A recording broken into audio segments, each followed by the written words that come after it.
বৌমা, এই কানেরগুলো আমি রিয়ার জন্য এনেছি, দেখো তো কেমন লাগছে। বাহ মা, কানেরগুলো তো খুব সুন্দর লাগছে। কিন্তু মা, তুমি কি জানো এই কানেরগুলো পরে আমাকে আরও বেশি ভালো লাগবে। ঠিক আছে বৌমা, তোমার যদি এই কানের জোড়া পছন্দ হয়ে থাকে তাহলে তুমিই রেখে দাও। ঠিক আছে মা। বৌমা, হ্যাঁ মা, আমি বাজারে যাচ্ছি রিয়ার জন্য শাড়ি কিনতে। বলছি তোমার কি কিছু লাগবে? তাহলে বলে দাও, আমি নিয়ে আসবো।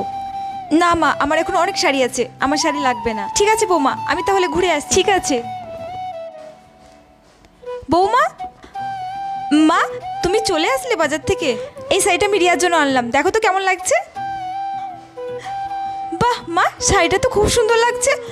মা, আমি এই শাড়িটা রেখে দিচ্ছি, তুমি বরঞ্চ রিয়াদির জন্য আরেকটা নতুন শাড়ি নিয়ে এসে দিও। ঠিক আছে বৌমা, তুমি রেখে দাও।